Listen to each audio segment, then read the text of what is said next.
तस्मै श्री गुरुवे नमः।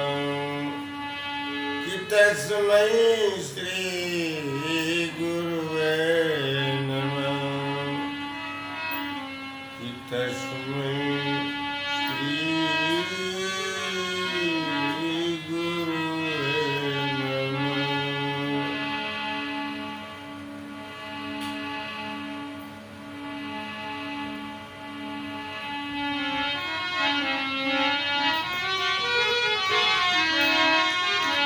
गेट खोल दे बेटा।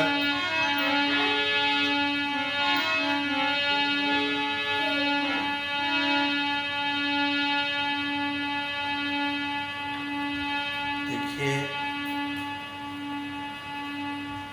आजकल का जमाना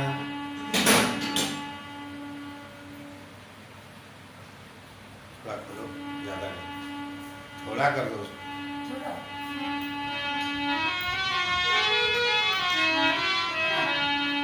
बस।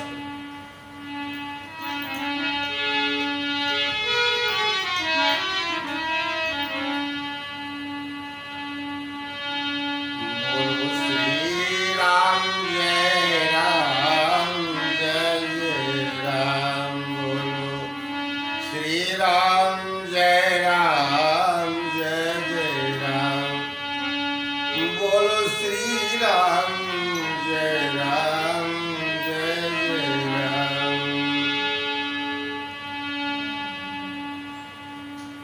इतना सुंदर शब्द है हमारे प्रभु राम का, इतना सुंदर शब्द है कि संसार में इससे अनमोल शब्द अब कोई है ही नहीं।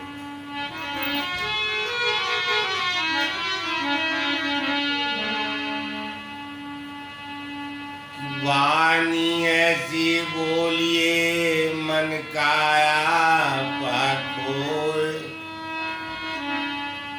औरों को शीतल करे आपहु शीतल होय। ऐसा शब्द बोलो कि सामने वाले संसार भूल जाए तुम्हारे शब्द के आगे और बस आपके पीछे लगे। ऐसा शब्द बोलो, क्योंकि पूरे शरीर का जो मालिक है वो अपना शब्द है। इस शब्द से चाहो तो चाहे सारा दिन मेवा मिष्ठान खाते रहो, और इस शब्द से चाहो तो लाठी मार चाहते मिलता रहे। शब्द में बड़े गुण हैं।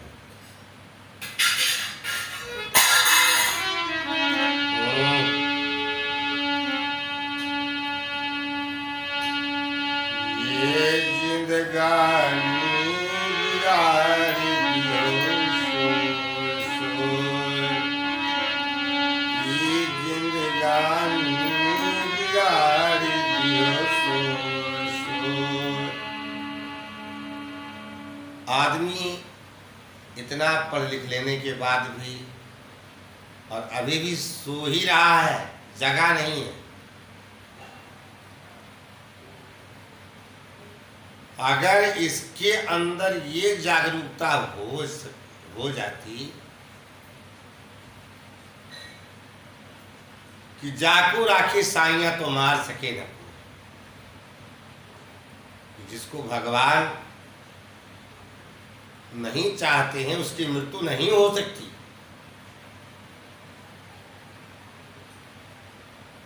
आज हम इस कोरोना के नाम पर दीवाने हो गए। ऐसे कई बार लोग कहते हैं कोरोना कोरोना, जैसे श्री राम का नाम ले रहे हैं।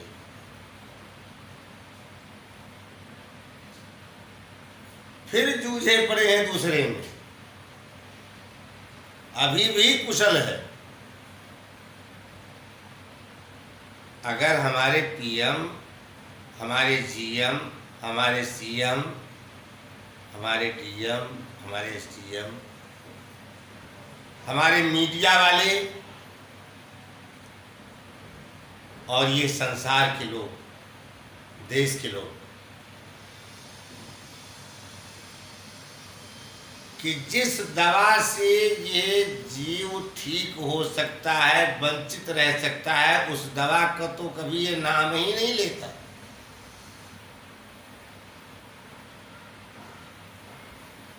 कि भैया जब ज्ञानी हो इतने बड़े, तो हमें एक बात ये बता दो कि क्या बिना प्रभु के डाल का एक पत्ता भी हिलता है, हिल सकता है बिना उनकी कृपा के? बिना।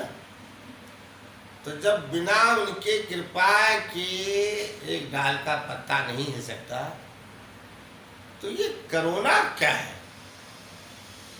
हाँ, ये इतना जरूर कहूँगा कि अगर आज ये मन, मेरा दिल, मेरा दिमाग अगर काम कर जाता, तो आज इस कोरोना का नाम हमें राम रखना चाहिए।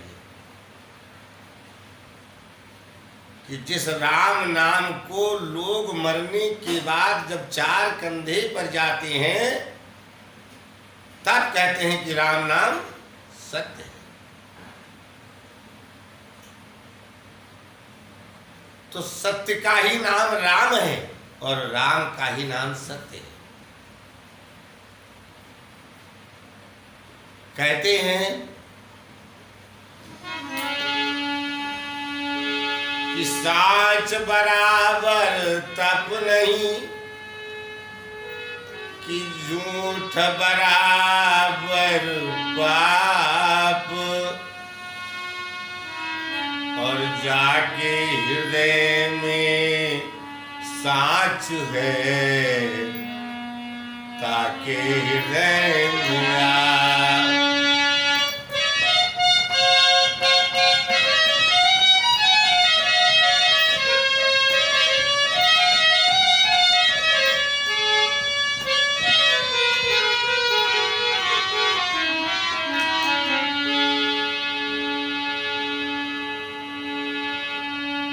सत्य इसको कहते हैं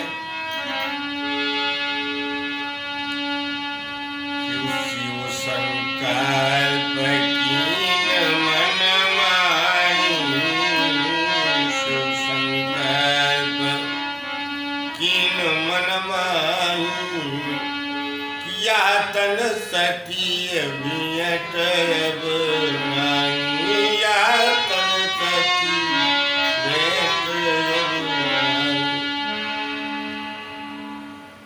जिस समय माता भवानी भगवान राम की परीक्षा लेने गई, तो वहां जानकी का रूप धरा था। और जब परीक्षा लेने के बाद माता भवानी पार्वती जी वापस आई, तो भगवान शिव तो अपने ध्यान में सब देख ही रहे थे कि क्या क्या लीला हो रही है। कि एक तो जो पत्नी का मेन धर्म है, वो पति पर विश्वास होना चाहिए। क्यों? कि उस पत्नी के लिए पति ही एक ऐसा है कि जो भगवान बन के रह सकता है, अपने पत्नी का पूरा छाया बन के रह सकता है, चाहे किराए पे ले चाहे अपना बनाए, लेकिन खुद तो बाहर रहेगा सारा दिन, उस मकान में पत्नी ही रहेगी। तो पत्नी के सुख के लिए पति ही उसके लिए भगवान है। जब पति भगवान है, तो माता भवानी सती जी ने भगवान शिव की बात को क्यों नहीं माना? जब भगवान शिव ने ये कह दिया कि देवी वो तीन लोक के स्वामी हैं, हमारे पिता हैं, तो विश्वास इन्होंने क्यों नहीं किया? तो एक तो सबसे बड़ी गलती सती माता ने वहाँ की कि जो भोलेनाथ पे विश्वास नहीं किया। और दूसरी गलती, वो तीनों लोक के स्वामी की परीक्षा लेने गई।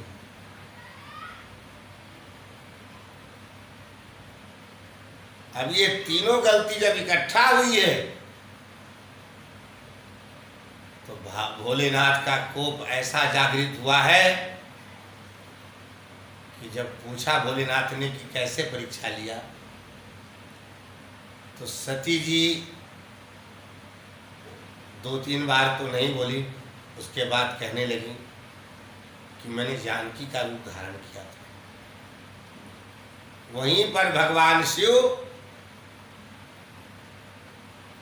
सती माँ के चरणों में गिर जाते हैं और कहते हैं कि देखो सती, अब आज के बाद मैं तुम्हें पत्नी के रूप में नहीं देखूंगा, क्योंकि मेरे पिता की आप पत्नी बन के गई थी, इसलिए मेरी माँ हो। आज के बाद मैं तुम्हें माता ही मानूंगा, पत्नी के रूप में मैं नहीं देखूंगा। इतनी गलती करने के बाद भगवान शिव की कृपा और भगवान शिव को दिखाने के लिए कि नहीं भोलेनाथ, कसूर आपका बिल्कुल नहीं, कसूर तो मैया का ही है। तो माँ भी जो काम करती है अपने समझ से, वो अपने बच्चे के लिए ठीक कर्म करती है। तो आज मानव तन पाने के बाद में, और हम बार बार कोरोना कोरोना कोरोना कह रहे हैं, अरे जितनी बार हम देश दुनिया वाले, मीडिया वाले, हॉस्पिटल वाले, पीएम सीएम सारे, कि आज उनको चाहिए था कि जब प्रभु राम के बिना एक पत्ता नहीं हिलता है, क्यों कि डॉक्टर को भी राम ने बनाया है, डॉक्टर ने राम को नहीं बनाया है। सत्य ज्ञान है ये। डॉक्टर को राम ने बनाया है, ना कि राम को डॉक्टर ने बनाया है।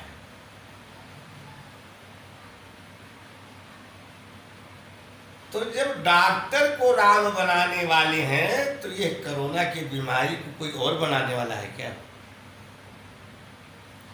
ये कोरोना की बीमारी को भी भगवान ने ही भेजा है, यमराज बना के।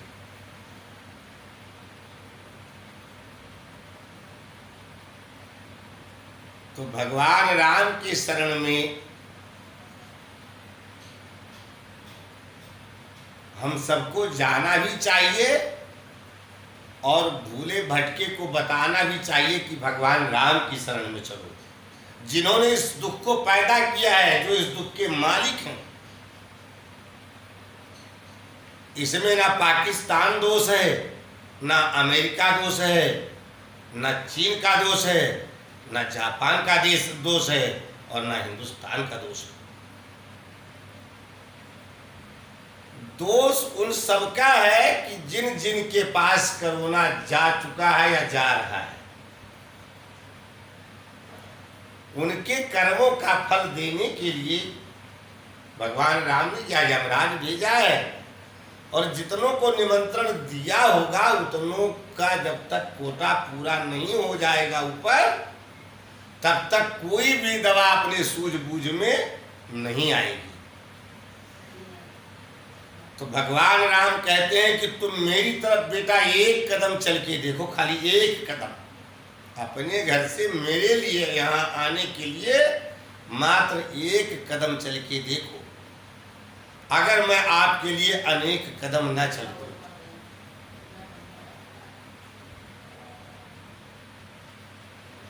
भगवान कहते हैं तू एक बार तो मेरा नाम ले ले अपने मुख से, फिर देख तेरे सामने मैं अनेक बार न दिखाई दूं। तो भगवान राम की कृपा के बिना ये कोई भी बीमारी का इलाज नहीं हो सकता। जितनों को दंड देना है उतनों को यमराज छोड़ जाएंगे, और जितनों को साथ ले जाना है उतनों को लेके जाएंगे, चाहे जितना कोट उपाय कर डालो। हाँ, उपाय इतनी ही करो कि धर्म के कार्य में लगे रहो, कोई भूखा नंगा ना रहे, हर जगह ये महामारी है, तो पता नहीं कौन कैसा है कौन कैसा है। इसलिए कोई भूखा नंगा अगर हमें पता चल गया तो उसका दौड़ के हमें पेट भरना है। क्यों कि अब तो वो मेरे ही सहारे है भाई। भगवान कहते हैं जब तू मेरे सहारे हो जाएगा बेटा तो तेरे सारे काम तो मेरे सिर पे आ जाते हैं। तो आज हमारी केंद्र सरकार को चाहिए था, हमारी राज्य सरकार को चाहिए था कि आज हम मीडिया वालों को बता दें, घोषित कर दें कि भैया इस कोरोना का नाम राम रख दो।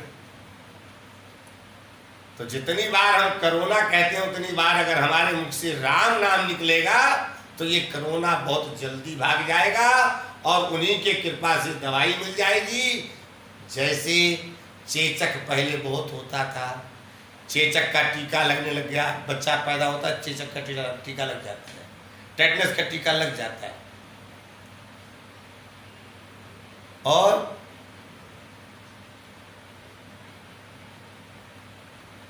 हैजा होता था, हैजे का टीका लगने लग गया।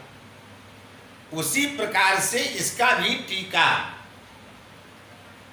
बनने की दवाई मिल जाएगी और वो टीका के रूप में बनेगी और जितने लोग सुरक्षित हैं दुनिया में या जन्म ले रहे हैं उनको वो टीका लगेगा ताकि कभी लाइफ में उनको कोरोना ना हो।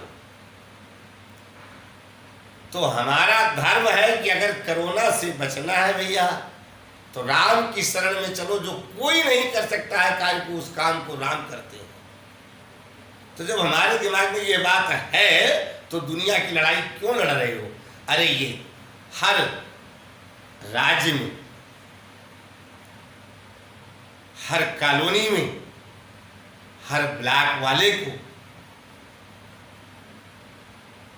ये घोषित कर दें टीवी पे कि भैया सब अपने अपने ब्लॉक में एक एक कथा बिठा दो कि जिस कथा में पूरे ब्लॉक के लोग डिस्टेंस दे करके कुछ आज जा रहे हैं तो कुछ कल जा रहे हैं, कोई सुबह आ रहे हैं तो कोई शाम को आ रहे हैं। तो जो भी वहाँ जाता है घंटा 2 घंटा बैठ करके और भगवान से अर्जी विनती करता है। तब जब इतने लोग भगवान के पास अर्जी विनती करेंगे तो क्या भगवान हम लोगों का दुख नहीं दूर करेंगे? करेंगे। वही दुख सुख के स्वामी हैं। मात्र कर्म है मेरा।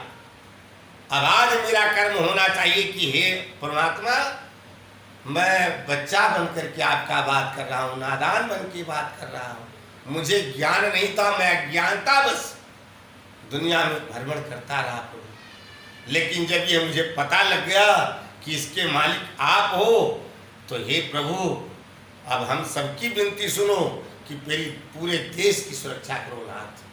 आप ही के हाथ में है। क्यों? जन्मदाता वही है तो मृत्यु के भी दाता वही है। तो जब सब कुछ के मालिक वो हैं तो दुनिया में भ्रमण क्यों कर रहे हो? हर ब्लॉक में कथा चालू करवा दो।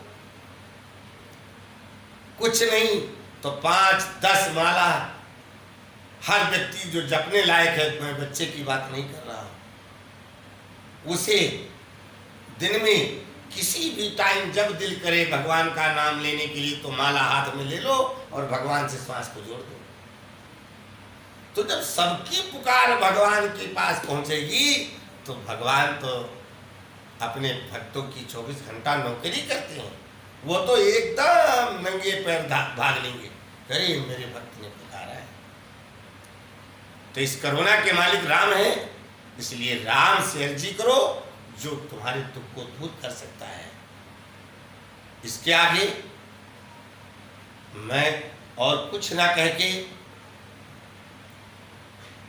अपने मेन भगवान जो आपके माता पिता हैं, अगर संसार का सुख चाहिए तुम्हें तो अपने माता पिता के चरणों में गिर के आप आशीर्वाद दीजिए।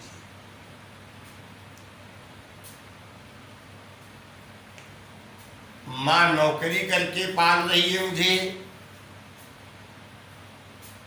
कि माँ घर बैठ के पाल रही है मुझे ये नहीं मालूम है। मुझे ये इतना जरूर मालूम है कि मेरा पालन पोषण मेरी माँ ने किया। मेरी जन्म देने वाली माँ वही है। तो मुझे माँ के कर्मों से नहीं मतलब है कि माँ किस तरह से मेरे पेट को पाली है आज तक। मुझे तो अपने कर्म से मतलब है कि इसने मुझे पाला है।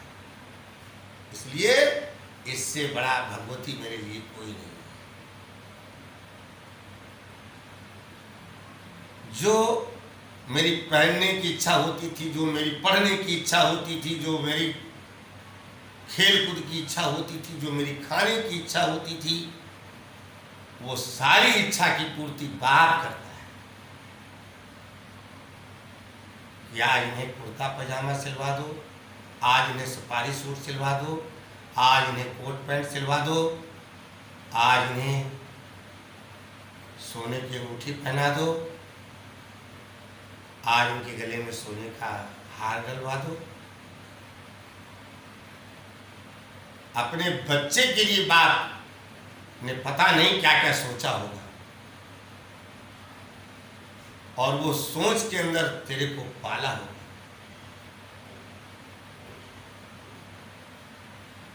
आज वो बाप चोरी करके ला रहा है, पाल रहा है, डकैती करके ला रहा है, कि कहीं मेहनत मजदूरी करके ला रहा है, कि कहीं से पाप कर्म से ला रहा है, मुझे इससे मतलब नहीं है। हमें पिता के कर्म से क्या मतलब है? हाँ, पिता के कर्म से मतलब रखो। जो अच्छाइयां हो उनके अंदर, उसको अपने पास ग्रहण करो। अब पिता क्या करके ला रहा है या मेरा पिता क्या कर रहा है, मुझे उसके कर्म से मतलब नहीं है। क्योंकि हर व्यक्ति अपने ही कर्म का फल पाता है, तो वो अपने कर्म का फल पाएंगे। हाँ, हे परमात्मा, कहीं मैं अपने कर्म से ना चूक जाऊं। बाप क्या कर रहा है मुझे नहीं मालूम है।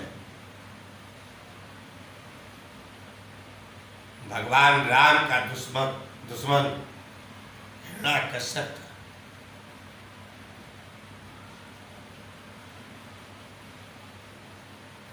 लेकिन न जाने कितनी तलवार, न जाने कितने लातमुका, न जाने कितनी लठ, न जाने कितने अस्त्र और शस्त्र प्रहलाद पे हिरण्यकश्यप ने चला दिए।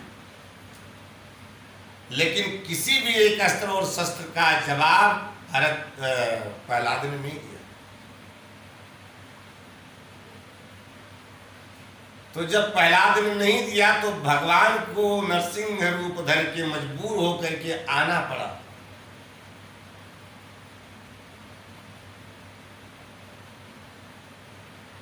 कि वो मेरा दुश्मन है हिरण्यकश्यप, उसको मैंने ऐसे तारना है, और प्रहलाद मेरा बच्चा है, उसको ऐसे तारना है। हिरण्यकश्यप को उसके कर्म का फल दिखाना है, और प्रहलाद के कर्म का फल हमें प्रहलाद को दिखाना है।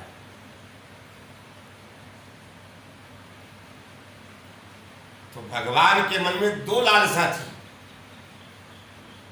एक तो लालसा ये थी कि जो वरदान दे रखा था उसका समय का इंतजार कर रहे थे, और दूसरा प्रहलाद को उबारना था।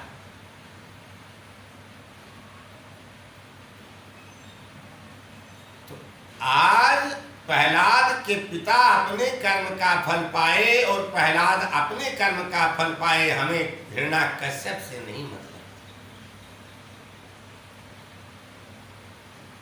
क्यों? कि कर्म प्रधान विश्व रचि राखा, जो जसु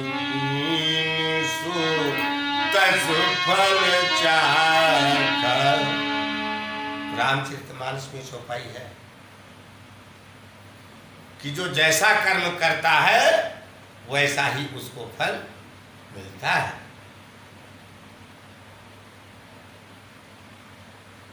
विभीषण ने अच्छी बात कही और उस बात पर रावण ने लात मार के घर से निकाल दिया। तो विभीषण के लिए भगवान क्या दिखे और रावण के लिए भगवान क्या दिखे।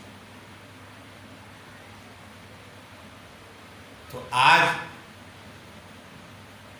जब हनुमान जी लंका से चलते हैं रामादल के लिए, लंका को फूंक ताप के जब चलते हैं, तो माता जानकी से कहते हैं, हे मैया, जैसे प्रभु राम ने मुझे अपनी निशानी तो आपके पास पहुंचाई थी, वैसे ही अब आप भी हमें कोई ऐसी निशानी दो कि जिससे प्रभु राम पहचान जाएं कि हाँ, ये सीता की निशानी है। तो अपनी चूड़ी उतार करके और जानकी जी ने फट से दिया और कहा, बेटा तुम ही हमारे एक सहारा थे, तो तुम भी जा रहे हो, लेकिन जाओ सारी बात वहाँ बता देना। ये भी कह देना कि अगर 1 महीने के अंदर नहीं आए लेने तो मुझे जीवित नहीं पाएंगे। और एक बात और कह देना कि दीन दयाल विरध समुभारी हरहुनाथ मम संकट भारी। यह चौपाई जानकी जी ने प्रभु राम के लिए संदेशा भेजा। इस चौपाई को अगर हम कहेंगे प्रभु राम के लिए तो कैसा रहेगा?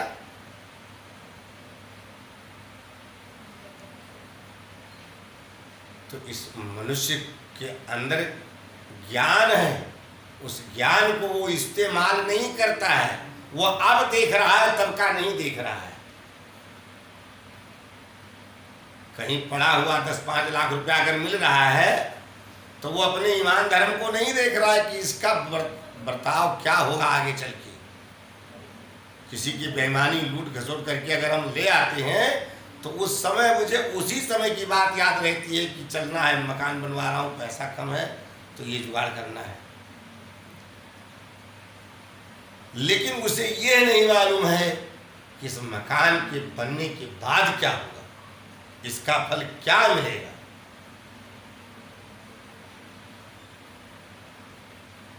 तो आदमी को सारी अपनी गलतियों को,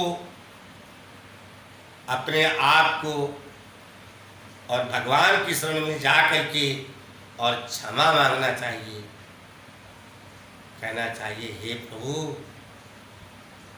मैं तो नादान बच्चा हूं, मुझे ज्ञान कहाँ है। तो जहां राम होते हैं वहां से यमराज कोसों दूर पे रहता है। मेरी बात को लिख लो। किसी का प्राण निकल रहा है, जरा जा करके वहां और बिल्कुल ध्यान लगा के प्रभु राम से और राम राम कहना उस जगह चालू कर दो।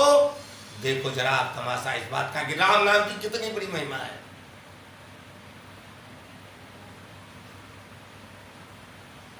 कि कलयुग में तो बहुत थोड़े में प्रभु ने उतारने के लिए कह दिया है। क्या कहा है कि कलयुग में हमें व्रत योग तपस्या नहीं चाहिए।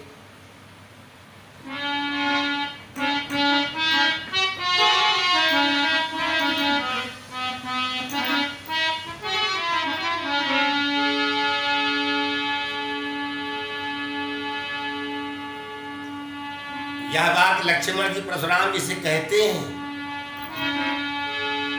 कि बहुधनु ही तोरी लरी काई। हे प्रभु, बचपने में मैंने बहुत धनुष आपके सामने तोड़ डाला कि बहुधनु ही तोरी लरी काई कबहू न आस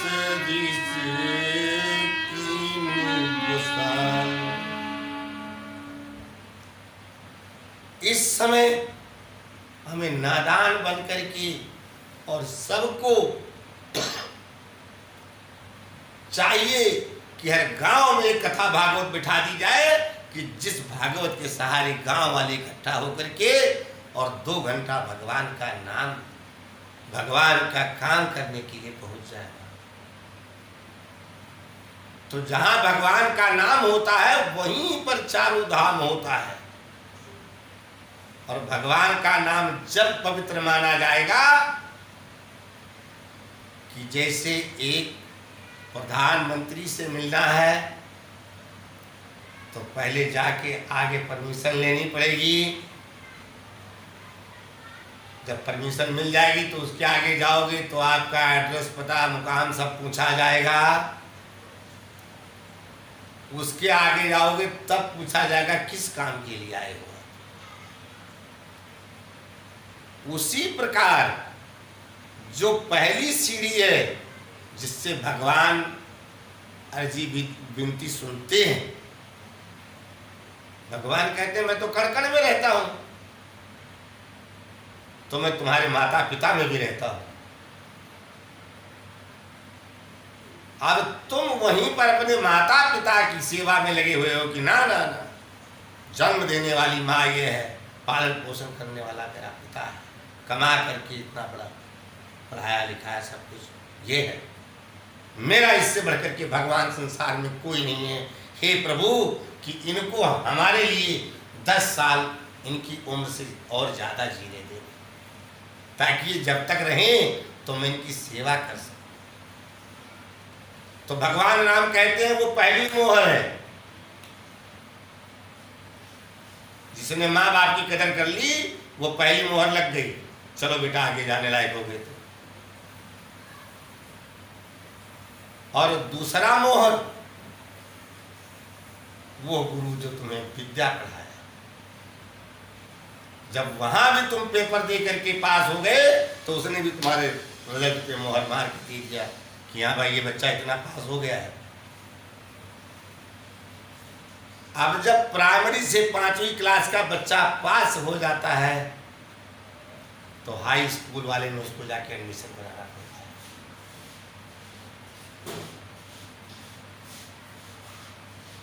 और जब वहां से पास हो जाता है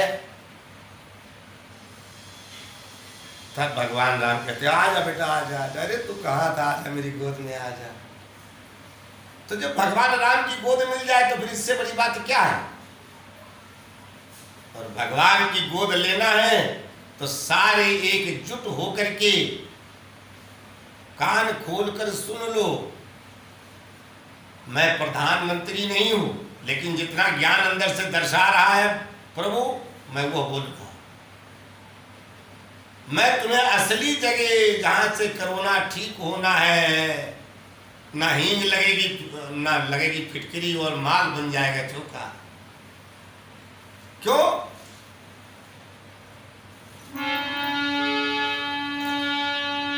क्यों होई है वही जो राम रची राखा,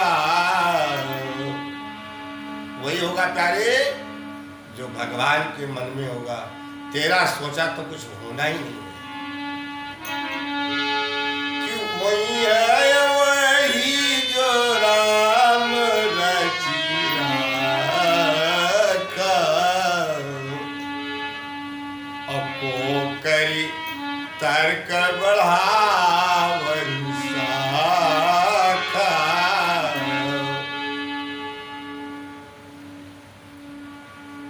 और क्या कहा कि कर्म प्रधान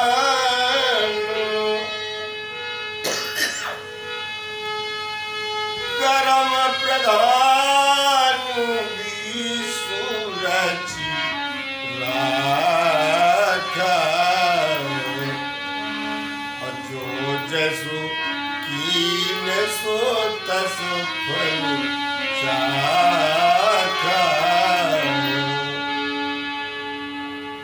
ये हमने नहीं लिखा है, न जाने कितने 1000 वर्ष पुरानी श्री रामचरितमानस तुलसीकृत जिसके अंदर लिखा है। और हमारे से और आपसे न जाने कितने बड़े ज्ञानी रहे होंगे जिन्होंने ये शब्द इसके अंदर डाला है। आप लोग हो क्या कि परमात्मा के सामने परमात्मा कहते हैं बेटा मैंने तुमको बनाया है, तुमने हमें नहीं बनाया है।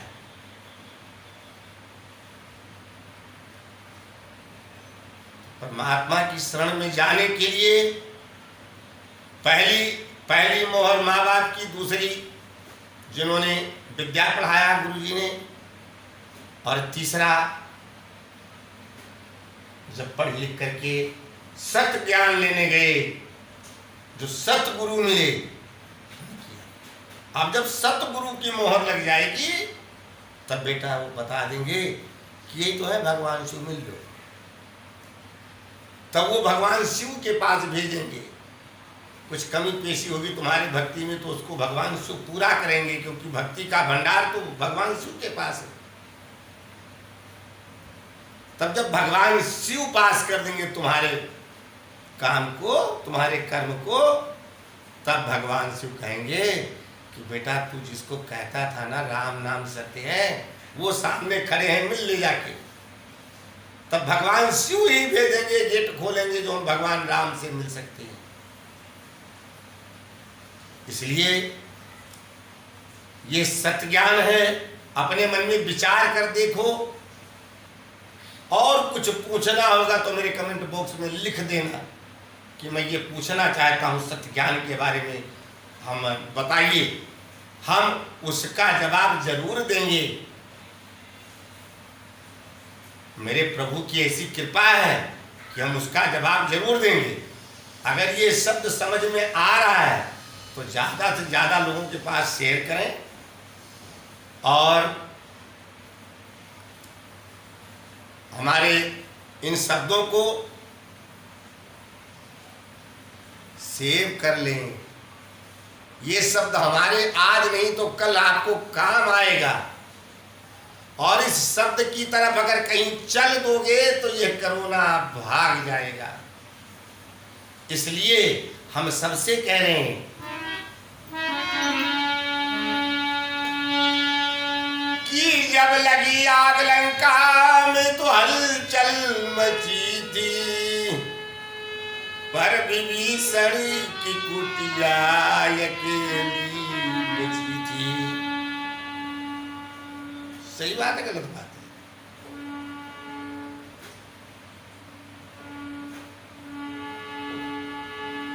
कि जब लगी आग लंका में तो हलचल मची थी, पर विभीषण की कुटिया अकेली बची थी। बाप रे बाप, क्या कहना। इतनी बड़ी रावण की लंका क्या घास और फूस से बनी हुई थी कि जो हनुमान जी कपड़ा लपेट के और आग लगा करके और उस लंका को खाक से आग कर डाला? नहीं, वो सारी लंका अष्टधातु की बनी थी, सोना चांदी तांबा लोहा, इससे बनी थी। लेकिन वह सोना चांदी तांबा लोहे की लंका घास और फूस की तरह जला करके हनुमान जी ने खाकसार कर डाला। लेकिन जो विभीषण की कुटिया वाकई फूस की ही बनी थी, उस पर कोई चिंगारी नहीं गिरी। सुनिए कि जब लगी आग लंका में तो हलचल मची थी, पर विभीषण की कुटिया अकेली बची थी। क्यों? कि उस कुटिया पे लिखा था श्री राम जी, उस कुटिया पे लिखा था श्री राम जी, जय श्री राम श्री राम श्री राम की। भगवान राम को क्या समझ रहे हो? अरे विभीषण ने समझाया रावण को, मंदोदरी ने समझाया, दो चार अंतरी मंत्री थे उन्होंने भी समझाया, और यहां तक तो जाने दो मारीच ने समझाया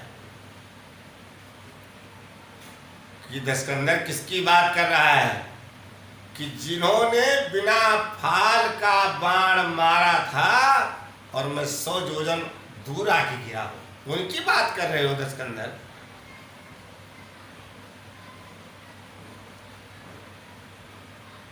तो मैं उन्हीं की बात कर रहा हूं कि जिसका ये सारा जगत है, इस जगत के माता और पिता हैं। इसलिए हम सबका यही धर्म बनता है कि इस जगत के मालिक राम हैं, तो चलो सब राम का गुणगान करें, राम से अर्जी विनती करें।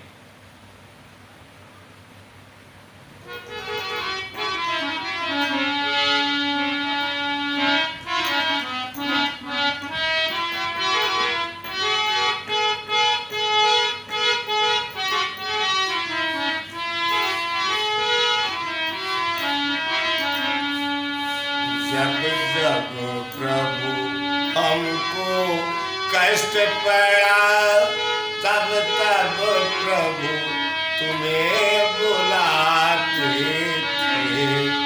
जब जब प्रभु हमको कष्ट पड़ा, तब तब हम तुम्हें बुलाते थे।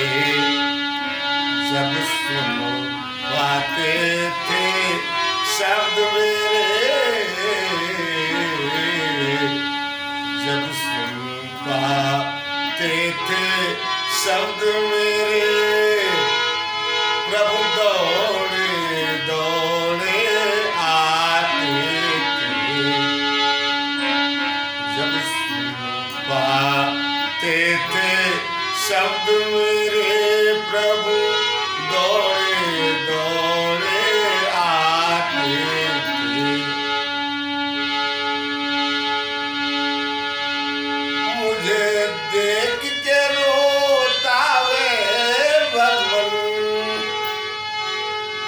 नाना गति भांति समझाते थे।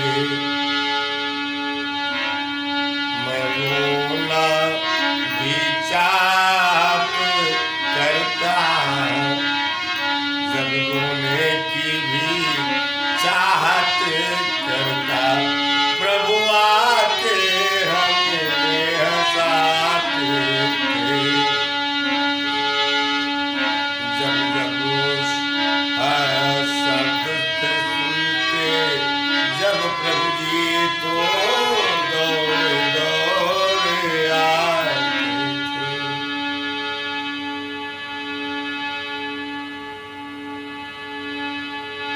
है खता हमारी क्या भगवन, जो अब तक हमें भुलाया है, जो अब तक हमें भुलाया है। बहुत दिन से हो तुम्हें टेर रहा, क्या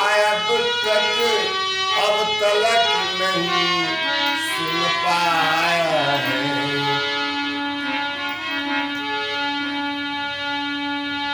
दुख का मारा है भगवन, दुख का मारा है भगवन, कुछ नहीं समझ में आया है। देखिए,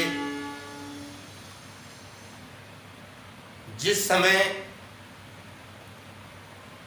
भरतलाल जी अयोध्या से सबको साज सपार के और भैया राम से मिलने के लिए चल देते हैं, उस समय इंद्र जो है बहुत ज्यादा घबराता है। यह अब तो मेरा बना बनाया काम बिगड़ जाएगा। तो इंद्र दौड़ता हुआ अपने गुरु बृहस्पति महाराज के पास जाता है और वहां हाथ जोड़ करके विनती करता है कि हे गुरु जी, कुछ ऐसा कारण रच दो कि जिससे राम का और भरत का मिलान न हो पाए। गुरु जी ने कहा, भाई ऐसा क्यों सोच रहा है? इंद्र ने कहा, गुरु जी, आज तक मुझे रोते हो गया, रावण के डर के मारे मैं एक पल भी 24 घंटे में नहीं सोया। और राम वन को गए थे राक्षस का विनाश करने के लिए, अगर भरत वहां पहुंचेंगे और कहीं राम को अयोध्या भेज दिए तो उन राक्षसों का विनाश होगा नहीं और मेरा दुख दूर होगा नहीं। इसलिए हे गुरु कृपा करो कि राम का और भरत का मिलन ना होने पाए। तो गुरु बृहस्पति जी कहते हैं कि सुनो इंद्र, ज्ञानी होने के बावजूद भी मूर्ख बन रहा है। सुन, अगर प्रभु राम से तू दुश्मनी कर लेगा